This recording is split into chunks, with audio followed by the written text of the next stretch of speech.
Hi, everybody. It's Cody at Cody's Reading Time. Today I'm going to be reading another story out of the Grimm Brothers collection of fairy tales. This one is The Frog Prince. And I hope you enjoy today's reading. Welcome to the Reading Time family. The Frog Prince. One fine evening, a young princess put on her bonnet and clogs and went out to take a walk by herself in a wood.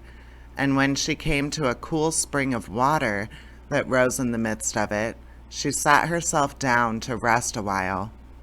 Now she had a golden ball in her hand, which was her favorite plaything, and she was always tossing it up into the air and catching it again as it fell.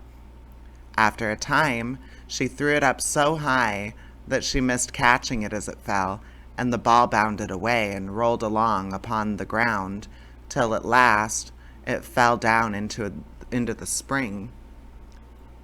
The princess looked into the spring after her ball, but it was very deep, so deep that she could not see the bottom of it.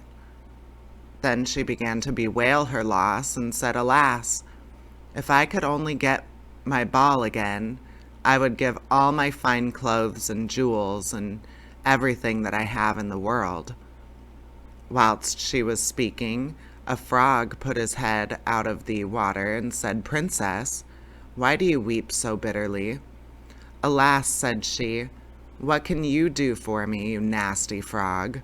My golden ball has fallen into the spring." The frog said, "I want not your pearls and jewels and fine clothes, but if you will love me, and let me live with you and eat from your golden plate and sleep upon your bed, I will bring you your ball again." "What nonsense," thought the princess. "This silly frog is talking. He can never even get out of the spring to visit me, though he may be able to get my ball for me, and therefore I will tell him he shall have what he asks." So she said to the frog, "Well, if you will bring me my ball, I will do all you ask." Then the frog put his head down and dived deep under the water, and after a little while he came up again with the ball in its mouth, and threw it up on the edge of the spring. As soon as the young princess saw her ball, she ran to pick it up, and she was so overjoyed to have it in her hand again that she never thought of the frog, but ran home with it as fast as she could. The frog called after her, "Stay, princess, and take me with you as you said," but she did not stop to hear a word.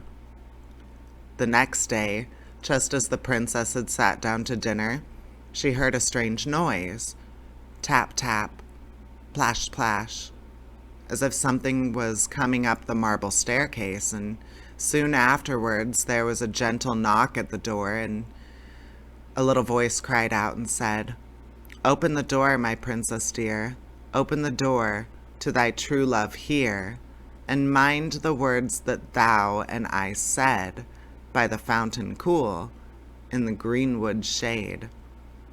Then the princess ran to the door and opened it, and there she saw the frog, whom she had quite forgotten. At this sight, she was sadly frightened, and shutting the door as fast as she could, came back to her seat. The king, her father, seeing that something had frightened her, asks what was the matter. "There's a nasty frog," said she at the door, "that lifted my ball for me out of the spring this morning. I told him that he should live with me here, thinking that he could never get it out of the spring, but there he is at the door and wants to come in." While she was speaking, the frog knocked again at the door and said, "Open the door, my princess dear, open the door to thy true love here, and mind the words that thou and I said by the fountain cool in the greenwood shade." The king said to the young princess, As you have given your word, you must keep it, so go and let him in." She did so, and the frog hopped into the room and then straight on, tap, tap, plash, plash, from the bottom of the room to the top, till he came up close to the table where the princess sat. "Pray, lift me upon chair," said he to the princess, "and let me sit next to you." As soon as she had done this, the frog said, "Put your plate nearer to me, that I may eat out of it." This she did, and when he had eaten as much as he could, he said, "Now I am tired. Carry me upstairs and put me into your bed." And the princess, though very unwillingly, took him up in her hand and put him upon the pillow of her bed, where he slept all night long. As soon as it was light, he jumped up, hopped downstairs, and went out of the house.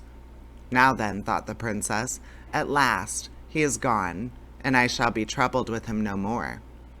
But she was mistaken, for when night came again, she heard the same tapping at the door, and the frog came once more and said, "Open the door, my princess dear. Open the door to thy true love here, and mind the words that thou and I said by the fountain cool, in the greenwood shade." And when the princess opened the door, the frog came in and slept upon her pillow as before, till the morning broke. And the third night he did the same. But when the princess awoke on the following morning, she was astonished to see, instead of the frog, a handsome prince gazing on her with the most beautiful eyes she had ever seen, and standing at the head of her bed. He told her that he had been enchanted by a spiteful fairy, who had changed him into a frog, and that he had been fated so to abide till some princess should take him out of the spring, and let him eat from her plate, and sleep upon her bed for 3 nights. "You," said the prince, "have broken this cruel charm, and now I have nothing to wish for but that you should go with me into my father's kingdom, where I will marry you, and love you as long as you live." The young princess, you may be sure, was not so long in saying yes to all of this, and as they spoke, a gay coach drove up with 8 beautiful horses, decked with plumes of feathers and a gold harness, and behind the coach rode the prince's servant, faithful Heinrich, who had bewailed the misfortunes of his dear master during his enchantment so long and so bitterly that his heart had well nigh burst. They then took leave of the king and got into the coach with 8 horses, and all set out, full of joy and merriment, for the prince's kingdom, which they reached safely, and there they lived happily a great many years.